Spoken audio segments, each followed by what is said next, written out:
사도행전을 읽어 내려가면 우리는 하나의 패턴을 발견합니다. 그것은 성령에 충만해서 하나님의 말씀을 전하게 되는데, 이 복음 전할 때 그 복음이 전파된다는 것입니다. 그게 하나입니다. 성령이 충만해서 말씀을 전하는 게 하나이고, 두 번째 것은 바로 이러할 때 말씀 전하는 일을 중단하는 일이 생깁니다. 사람이 나타나기도 하고 환경이 나타나기도 해서 때로는 방해하기도 하고 위협하기도 하고 때로는 죽이기도 합니다. 두 가지 말씀을 드렸어요. 복음을 성령이 충만해서 전하는 사람들이 있는데 그 결과 말씀이 전해져요. 근데 거기에 대해서 반대하는 사람이나 일들이 생기게 됩니다. 힘을 쓰기도 합니다. 하지만 세 번째 패턴의 그 세 번째는 뭐냐 하면, 그럼에도 불구하고 복음은 계속 확장된다 하는 것입니다.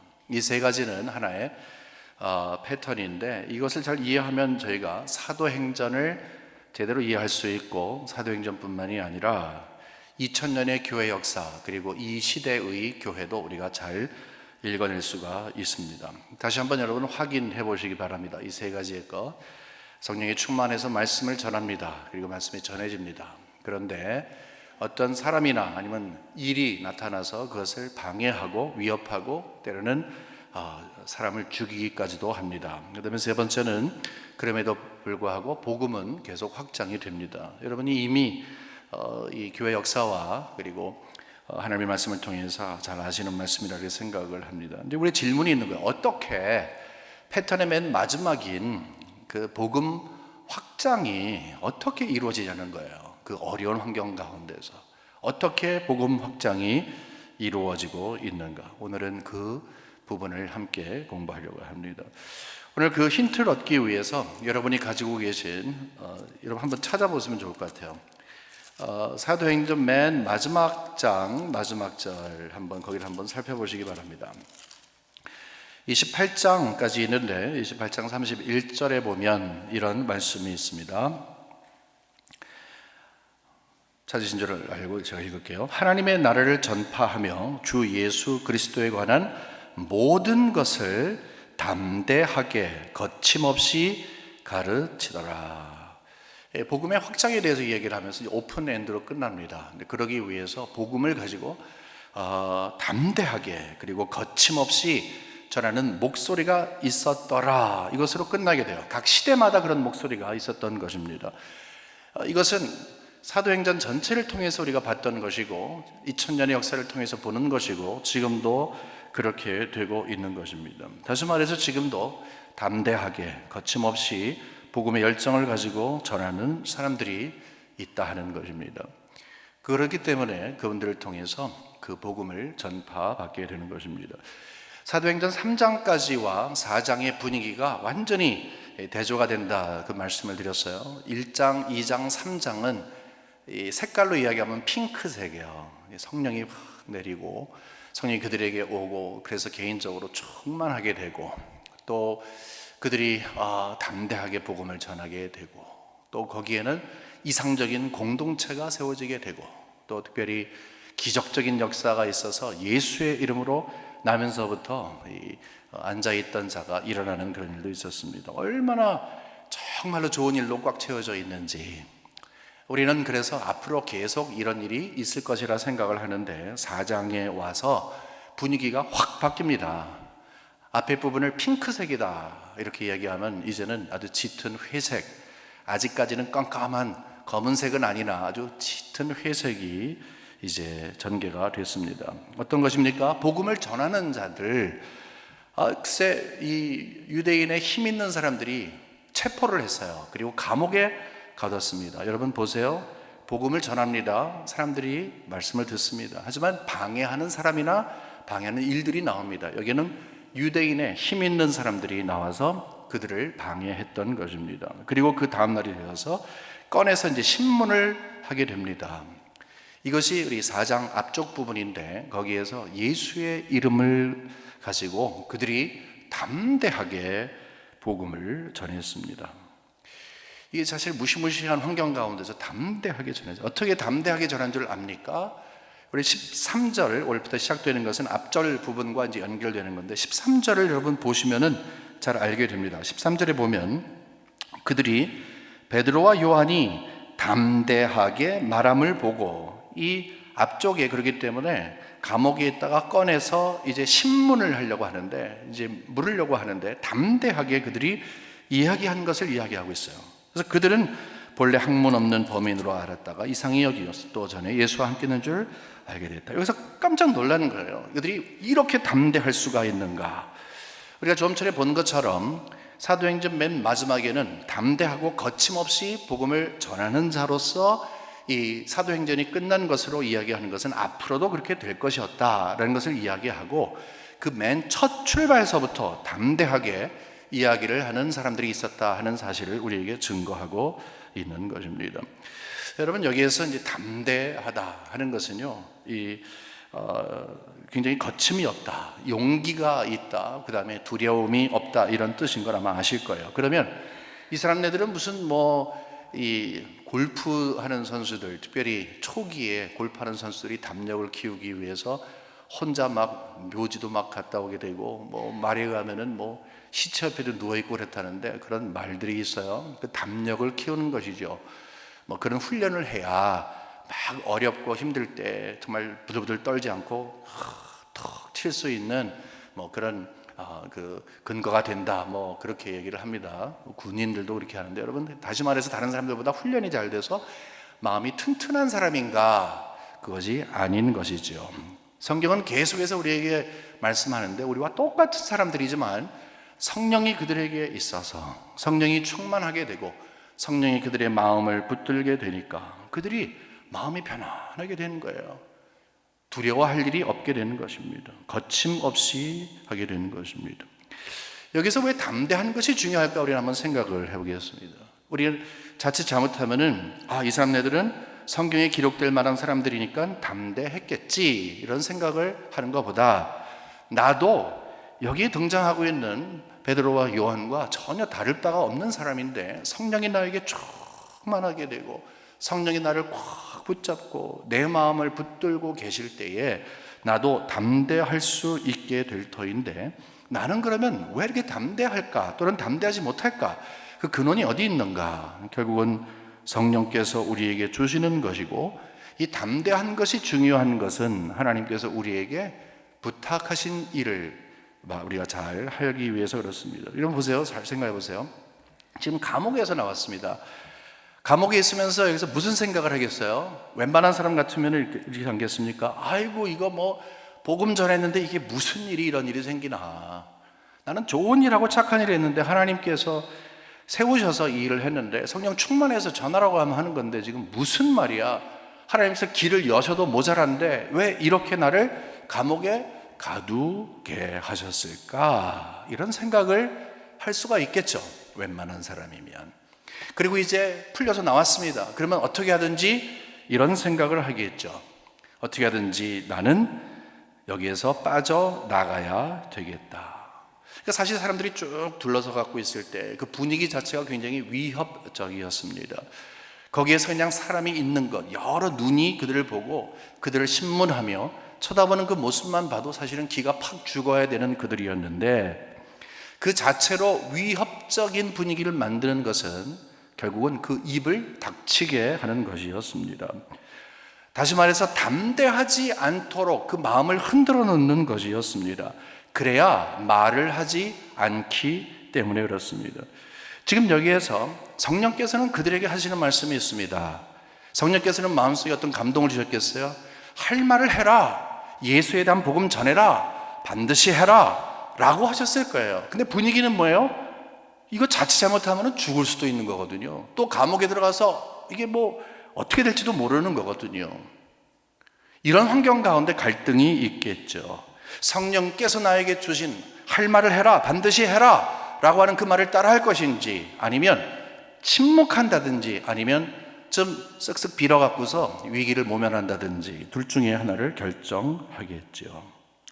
담대한 것은 그렇기 때문에 반드시 그들에게 주셔서 그들에게 말하게끔 한 그 내용을 가감없이 말하도록 하게끔 하는 그 목적 때문에 이렇게 담대하게 하신 것입니다. 그 사람이 담대했다, 아니면은 비겁했다, 그 자체가 중요한 게 아니라 담대함으로 말을 할 수 있어서 복음을 전하고, 비겁함으로 말을 못함으로 복음이 중단되는 이 위기 속에서 갈등 속에서 있었다 하는 것입니다. 주의 교회는 이렇게 어떤 위협 속에서 이렇게 복음의 중단을 시키려 하는 힘 가운데 힘겨루기려 하는 그런 세력을 맞서서 담대한 마음을 가진 자들이 반드시 해야 할 것들, 특별히 반드시 해야 할 그 진리에 대한 말을 하면서 특별히 복음을 전하면서 오늘까지 왔던 것입니다. 이것은 각 시대에도 항상 있었어요. 여러분 구약 성경을 보세요. 구약 성경에 보게 되면은 구약에 있는 선지자들이 그 사람들이 엄청나게 싫어했어요. 그러니까 스데반이 설교를 하면서 이런 말을 했어요. 우리가 나중에 가서 이제 8장에 가서 보겠습니다만은 이제 스데반이 이야기한 것 중에 너희들 가운데 선지자가 이야기했을 때 귀 막고 안 죽인 너희들의 선배가 어디 있어? 그런 말을 했어요. 그러니까 와서 하나님께서 앞으로 어떻게 하실 건가를 이야기하면은 나를 위해서 죄를 깨닫고 여기서 반성하고 하나님께 회개하고 돌아오게끔 하는구나 라는 그 생각을 해야 하는데 요만큼도 생각하지 못하고 하나님의 마음을 전해서 그 마음을 변하게 해서 결국 하나님의 온전한 백성으로 서게끔 하는 그 기회를 주신 하나님의 은혜를 도저히 받아들일 수 없을 정도의 처지가 되어서 결국은 그들을 잡아 죽이는 일을 했다. 우리는 그렇게 보는 것입니다. 항상 위협 속에서 선지자가 하나님의 말씀을 전했습니다. 초대교회는 제가 간혹 말씀드립니다만 초대교회 역사는 순교 역사고 또 피의 역사입니다. 초대교회는 눈물 없이 우리가 책장을 넘길 수가 없을 정도로 교과서 하나하나 기록 하나하나에 정말로 참 절개를 가지고 신앙을 지켰던 자들이 있었습니다. 아주 조직적이고 힘든 위협 가운데서도 그들은 잘 버텨냈습니다. 담대했습니다. 특별히 그 다음에 쭉 쪄서 우리가 종교개혁 시대를 볼 수 있는데 그 가운데서 우리와 신학적인 좀 노선이 다르지만 종교개혁을 시작한 그 마틴 루터에 대해서 우리가 크레딧을 좀 많이 줘야 합니다. 사실은 맨 마지막에 버름즈라고 하는 곳에 저도 그곳에 간 적이 있습니다만 거기 바로 성당 바로 앞에 바로 여기가 거기다라고 한 곳이 있어요. 여러분 갔다 오신 분 계실 거예요. 뭐냐면 제가 여기 있습니다. 주여 나를 도와주소서 라고 하면서 내가 성경에 근거하고 내 이성에 생각해서 절대로 여기에 비껴나는 것이라면 몰라도 그렇지 않으면 내 생명을 내놓고서 이것을 내가 반드시 이루리라 라고 하면서 이제 거기 들어가서 자칫 잘못하면 잡혀 죽는 거예요. 생명을 내어놓고 담대하게 종교개혁을 주도했던 자들을 봅니다. 지금도 마찬가지예요. 꼭 여기에서 무슨 외세적으로 뭐 공산당이라든지 아니면은 어떤 특별한 그룹이 있다 할지 그런 그룹이 없다 할지라도 신앙의 절기를 지키기 위해서 아무도 모르는 환경 가운데서 내 양심 가운데 내 마음으로 성령께서 하시는 말, 그 말씀을 해야 하는지 아니면 내 생각을 뱉어야 하는지 내 성경께서 나에게 주시는 그 생각을 결정할 것인지 아니면 내 생각을 결정할 것인지 내가 성령의 소욕을 따를 것인지 육체의 소욕을 따를 것인지 여러분 그 갈등은 지금도 있는 것입니다. 신앙에 아주 성숙한 성도들도 지금도 있는 거예요.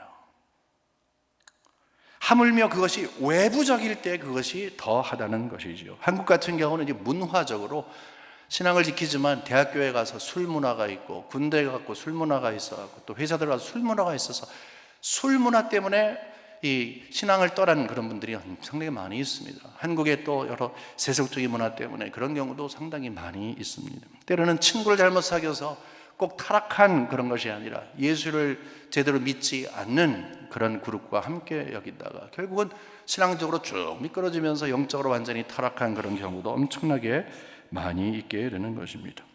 조금 전에 말씀드린 구약의 선지자들이나 초대교회 성도들이나 아니면 종교개혁자들이나 지금 이 시대에도 매일매일의 삶 가운데서 신앙을 지켜가는 그 귀한 성도님들, 그 성도님들은 환경을 이기기 위해서 노력을 하는 담대함이 있어요. 다른 사람들은 뭐예요? 두 가지가 있는데 사람이나 아니면 환경을 이기지 못해서 결국은 비굴하게 되고 타협하게 되고 그리고 신앙적인 변질을 갖게 되는 그런 경우가 있는 거예요.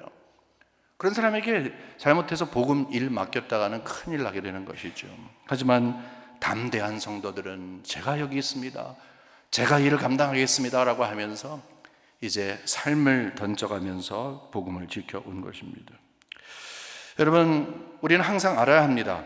순수한 복음이 전해지는 곳에는 이거는 반드시입니다. 이 패턴이 나타나요. 복음이 전해지면 반드시 방해가 있는 것입니다. 여러분, 방해를 하는 사람들을 보면 몇 가지 특징이 있어요. 두 가지를 제가 종합해 볼 수 있는데, 하나는 상대를 상당히 얕봅니다. 상대를 아주 우습게 여깁니다. 무슨 말인가 하면 교만하다는 것이죠. 여기 13절에 보게 되면 이런 말씀이 있습니다. 그들이 베드로와 요한이 담대하게 말함을 보고 그들은 본래 학문 없는 범인으로 알았다가, 이런 거예요. 이제 베드로하고 요한하고 이렇게 딱 있는데 맨 처음에 딱 보면서 아이고, 이거 가방끈이 짧구나. 요즘으로 말하면 여기를 뭐 글을 먹는 사람이다 이렇게 얘기했지만 뭐 그렇게 생각하지는 않습니다. 베드로 같은 경우는 배를 소유하고 있을 정도로 부자였고, 그리고 나중에 그 여러 가지 문체를 봤을 때 배운 사람이라 이렇게 생각을 합니다. 하지만 베드로와 요한을 향해서 아유, 저 아무것도 아닌 것들이라고 생각했다가 깜짝 놀란 거죠. 아니, 아무것도 아닌 것들이 어떻게 이런 말을 해? 여러분, 원래 아무것도 아닌 게 아니죠. 물론 갈릴리에서 온 청년들이지만 아무것도 아닌 게 아니죠. 이 사람들이 교만한 거예요. 자기의 기준에 모자라다고 하는 것이죠. 자기는 지금까지 이런 것을, 율법을 공부했고 이런 것을 했고 이것을 알고 지금까지 이런 경험이 있고, 그렇게 확 어깨가 확 뜨고 눈도 확 이렇게 치켜뜨는 아주 그런 사람들이 딱 보니까 베드로와 요한이 얼마나 훌륭한 분들이에요. 근데 아주 낮게 여겼다는 걸, 교만한 것이지요. 여러분, 상대를 얕보는 사람들의 특징은 바로 이렇게 교만한 것입니다. 두 번째는 뭐냐면 사람을 의식하는 거예요. 사람을 의식해요. 사실 우리는 모두가 다 누군가를 의식합니다. 근데 의식해야 할 것이 있는데 그것을 놓치게 되면 바로 이것을 하게 되는 거예요. 사실은 신앙인들은 하나님을 의식하고 자기의 신앙 양심이 있는 것을 알아야 되는데 그것을 속이게 되는 경우가 많습니다. 사람을 의식하기 때문에 어떤 결과를 갖게 됩니까? 무리하게 되는 거예요. 왜 이렇게 사람을 의식합니까? 숨기고 싶은 것이 있을 때에 그렇게 합니다. 숨기고 싶은 것이 있어요. 그러면 바로 그때 사람을 의식해서 무리를 두게 됩니다. 여기 16절과 17절 보겠습니다. 이 사람들을 어떻게 할까? 이게 지금 그 유대 종교 지도자들이 얘기하는 거예요. 그들로 말미암아 유명한 표적 나타난 것이 예루살렘에 사는 모든 사람에게 알려졌으니 이제 거부할 수가 없다. 예수와 함께 있었던 그 사람들이 이런 일을 한 것을 예루살렘 모든 사람들이 다 알고 있다. 심지어는 뭐예요? 우리도 부인할 수 없는지라. 함께 모여서 웅성웅성하는 거예요. 어떡하지? 조금 있으면 탈로가 나겠네. 여러분, 탈로가 나기 위해서 하나님이 지금까지 이렇게 만들어 오셨는데 어떻게 하지? 그 다음에 보세요. 17절에 보게 되면은 이런 무리수를 둡니다. 이것이 민간에 더 퍼지지 못하게 그들을 위협하는 게 뭐예요? 하나님께서 하신 일, 그리스도께서 하신 일에 대해서, 제자들이 한 일에 대해서 퍼져나가는 것을 방해하는 거예요. 아까 두 번째 패런의 두 번째 거가 뭐예요? 위협하는 거라고 했잖아요. 그러니까 더 이상 퍼지지 못하게 해서, 사실이 퍼지지 못하게 해서 위협하여서 이후에는 이 이름으로 아무에게도 말하지 말게 하자 하고 머리를 쓴 것이죠. 머리를 썼습니다. 사실은 사실대로 인정하지 못하니까 머리를 쓴 거예요. 작당하는 것이죠. 음모하는 것입니다. 이것은 논의가 아닙니다.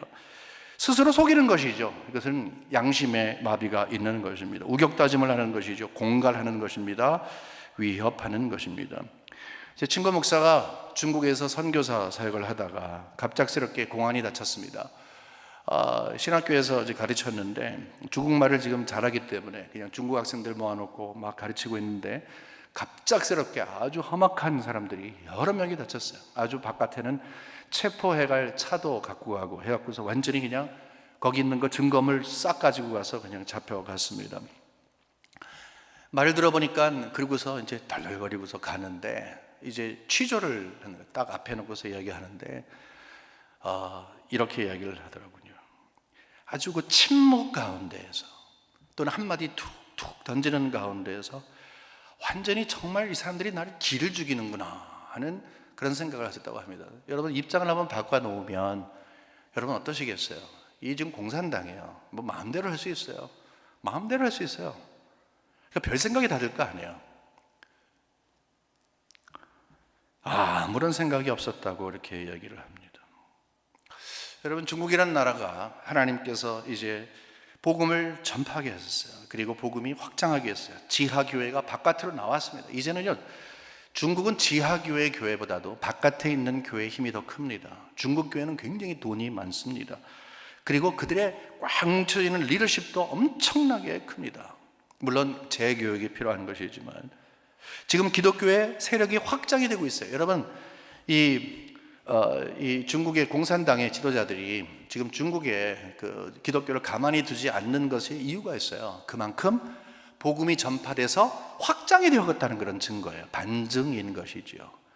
기독교가 그냥 널널하고 그냥 뭐 아무런 힘도 없으면 이렇게 할 필요가 없는 거예요.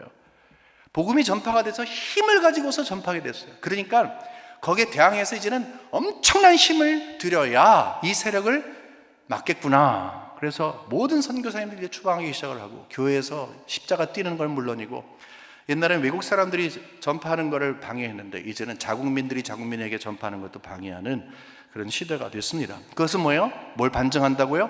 복음의 파워가 거기에 드러난다는 것을 하고 있어요. 그럼에도 불구하고 놀라운 것은 복음이 더 확장이 되어가고 있는 것입니다. 누구를 통해서?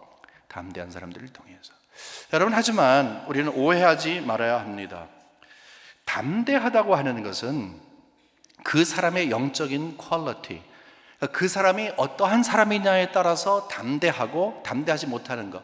그러니까 담대한 필요 조건이 100%라고 하면 그 사람이 담대한 것이 100% 자기가 자기 것을 잘 추리고 책임감을 다할 때 100% 담대한 사람이 되냐? 그게 아니라는 거예요. 그 사람을 담대하게 만드는 것은 바로 하나님께서 그렇게 하신다는 것입니다.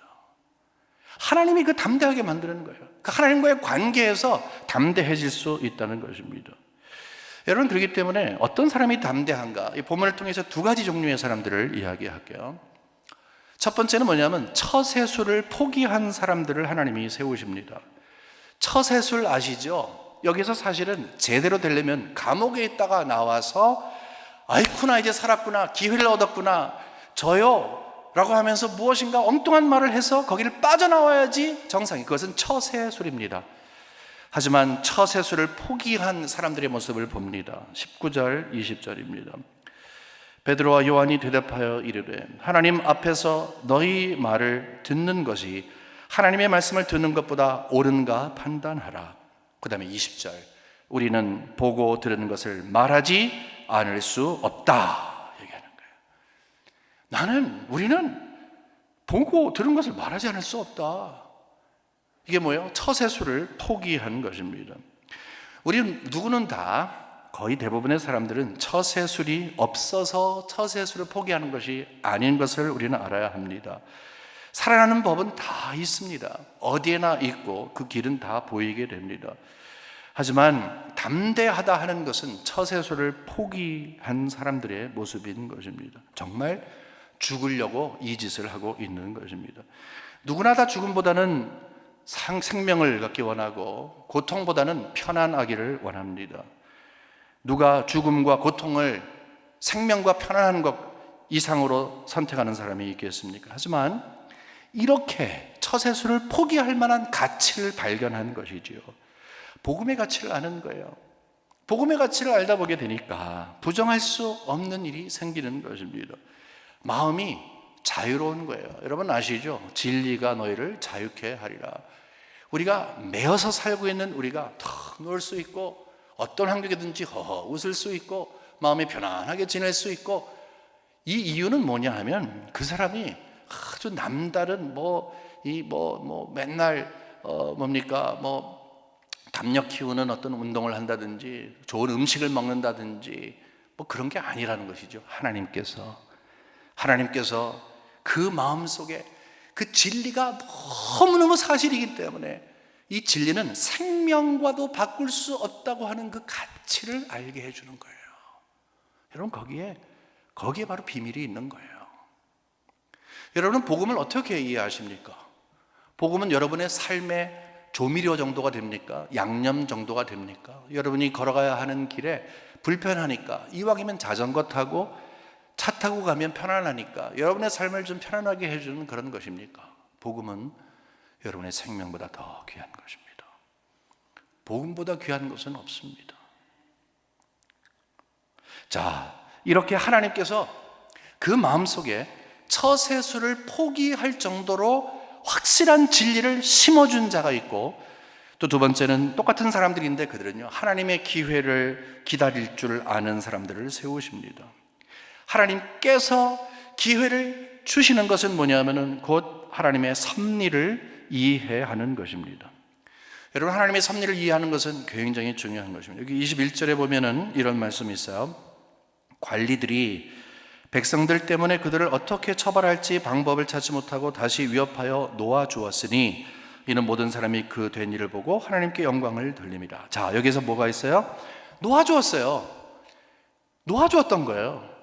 뭐 살살 빌거나 아니면 처세술 뭐 이런 선택하지 않았는데도 담대하게 꼿꼿하게 서서 너희들이 예수 죽였다, 정말 죽을 말을 했고 나는 내가 알고 있는 이 사실을 증거하지 않을 수 없다라고 분명히 이야기했는데 놓아주게 된 것입니다. 하나님께서 상황을 만드신 것이죠. 이때를 기다리지 못하면 초조해하고 불안해하고, 여러분, 하나님은 일하시는 방법 가운데 하나님의 때를 정하시고 하나님의 방법을 정하시고 하나님의 뜻을 드러내십니다. 이들에게 가장 원했던 것은 자유를 얻는 거예요. 하지만 마음속에 이미 그들에게 자유를 얻어서 감옥 속에 있을 때나 지금 여기 위협을 받을 때나 이미 자유하였지만 모든 사람들이 원하는 바 그들에게 육체적인 자유도 허락해 주신 것입니다.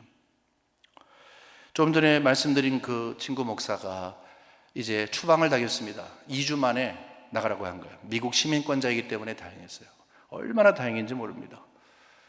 그래서 이제 비행기를 타고 오는데 지난 날들을 쭉 이제 돌아봤다는 거예요. 맨 처음에 선교사로 가기로 작정하고 또 가고 또 여기 있다가 저기 있다가 하는 걸 쭉 보는데 이제 그런 말을 이제 하더군요. 결국은 여기까지 인도하신 분은 하나님이시구나. 지금 추방당한 거예요. 지금 추방을 당했어요. 그럼에도 불구하고 아무리 곰곰이 생각해도 여기까지 인도하신 분 하나님이시구나. 좋은 것을 배웠습니다. 그것은 담대한 사람은 하나님을 의식하는 사람이기 때문에 사람을 의식하지 않는다는 거예요. 여러분, 여기에서 담대할 수 있는 것은, 하나님을 의식한다는 것은 하나님께서 저기 멀리 있어서 나를 보고 지금 상황을 알고 계신다, 그 정도가 아니라는 거죠. 우리는 거기에서 머물러 있을 수가 있어요. 하나님 아시지요? 하나님 내 마음 아시지요? 사정 아시지요? 억울한 거 아시지요? 내 마음 기쁘고 즐거운 거 아시지요? 이 기도 제목 아시지요? 하나님 아시지요? 그게 아니라는 거죠. 하나님의 섭리라는 것은 모든 갈 길을 이미 정하시고 하나님의 능력과 권세로서 그것을 함께 동행하시며 한 걸음 한 걸음 함께 걸어가고 계시는 하나님을 인식하는 거예요. 홀로 있을 데가 없다는 거예요. 고독할 이유가 없다는 거예요. 지금 감옥에 들어와 있을 때나 지금 여기에 있을 때나 하나님이 항상 함께 계시는 것을 정말 믿음으로 그들이 보게 한 거예요. 그렇지 않으면 여러분 어떻게 이렇게 담대할 수가 있었겠습니까? 하나님의 섭리는요, 여러분 잘 생각을 해보세요. 우리 삶 가운데서도 이런 섭리가 있습니다.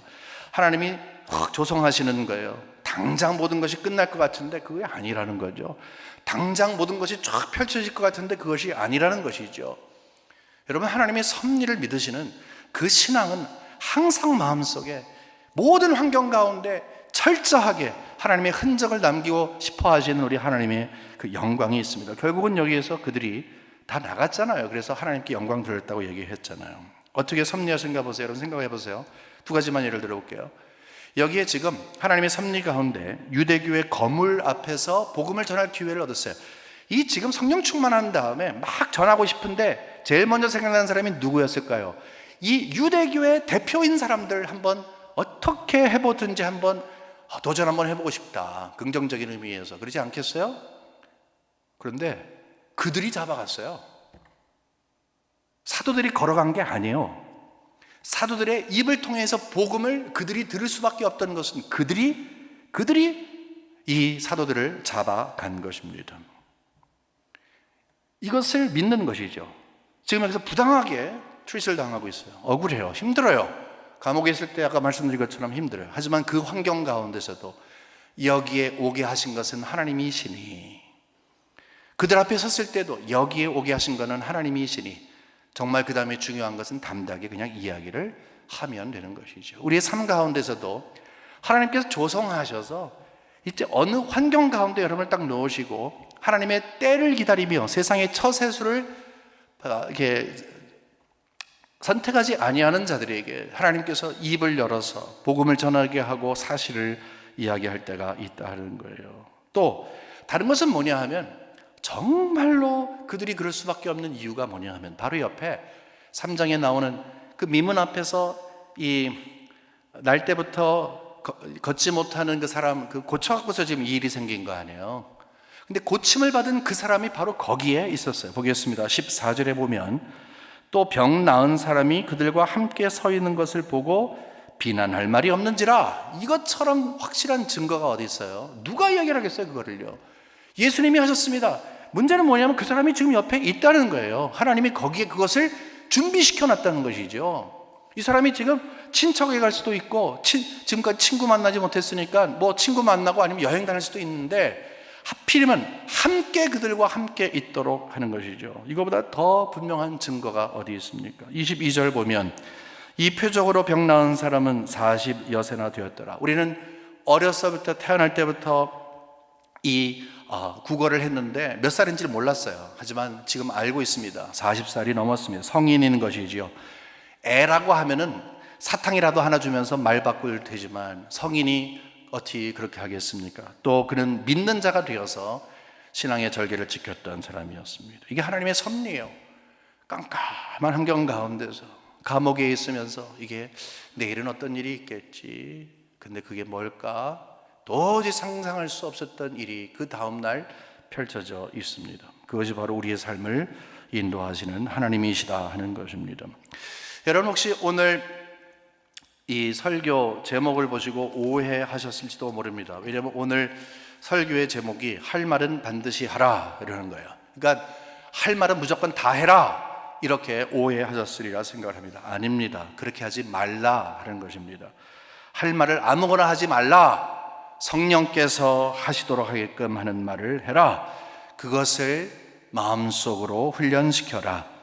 처세술이 있고, 그리고 하나님이 주시는 기회를 갖지 못하는 사람이라고 한다면 분명히 여기에서 엉뚱한 말을 했을 거예요. 저 살려주세요, 제가 이거 한 거지만 저는 이거 잘 몰라요, 뭐 이런 식으로 해갖고서 위기를 빠져나갔을 것입니다. 그것은 아무 말이나 하는 것이죠. 그것은 아무 말이나 하는 것이죠. 성령이 하라고 하신 말, 그 가운데서 정말로 내가 해야 할 말, 그것을 반드시 하도록 성령께서 내 마음을 주장하실 때에, 그것이 상황으로 봤을 때는 힘들고 어려워도 이것이 내가 반드시 할 말이기 때문에, 특별히 예수 그리스도의 복음에 대하여 가감없이 전할 수 있는 그것. 상대가 지금 날 트집을 잡고 얕보고 있고 비난을 하고 거짓말을 한다 할지라도 인내할 수 있는 그 이유가 뭡니까? 사실을 말할 그 말이 있기 때문에 그렇습니다. 그리고 하나님의 때를 기다릴 수 있기 때문에 그렇습니다. 모든 순간 이 제자들의 사도의 마음속에 꽉 채워져 있는 것이 있었어요. 그것은 복음이었어요. 나는 복음은 이것을 부정할 수 없다. 이 모든 것은 다 성령의 일입니다. 아까 말씀드린 것처럼 지금은 뭐 초대교회처럼 이런 핍박도 없고 우리에게 총과 칼을 대는 사람도 없습니다. 하지만 이것이 우리에게 더 위험합니다. 도리어 흑백이 아니기 때문에 그래요. 인간적인 자유, 이렇게 편안한 삶이 도리어 우리의 영적인 일에 대해서 관심을 놓치게 할 뿐만이 아니라 성령께서는 엄청난 파워를 갖고 우리에게 말씀하시는데 우리는 세상 일에 취해서, 그리고 세상적인 생각에 취해서 이제 우리의 일이 하나님의 일인 것을 모르고 도리어 나의 일을 선택할 수가 있습니다. 여러분, 어떤 환경이든지 편안하십시오. 성령을 의지하십시오. 패턴이 있었습니다. 이것은 초대교회뿐만이 아니라 전체적으로 교회 역사에 있었던 일이고 지금 이 순간에도 있습니다. 복음을 전하면 반드시 효과가 있습니다. 하지만 방해하는 사람이나 세력이 있습니다. 엄청난 세력으로 달려들 수도 있습니다. 하지만 담대한 자들을 통해서 복음은 지금도 전파되고 있습니다. 여러분들을 바로 이 놀라운 하나님의 행사에 초대합니다. 기도하겠습니다. 하나님 아버지, 감사합니다. 하나님의 방법은 우리의 방법과 다르다는 이 사실을 우리가 아는데, 이 명제의 구체적인 내용이 어떤 것인지 한 부분을 우리가 함께 들었나이다. 하나님 감사합니다.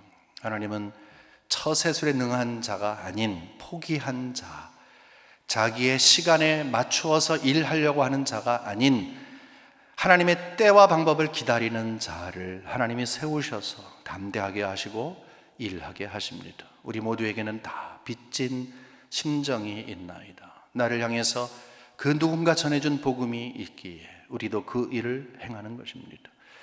아버지 하나님, 불쌍히 여겨 주시어서 오늘 이 말씀이 우리를 향한 하나님의 분명한 음성이 되길 원하오니 성령이여 우리를 깨우쳐 주시옵소서. 우리의 마음을 두드려 주시옵소서.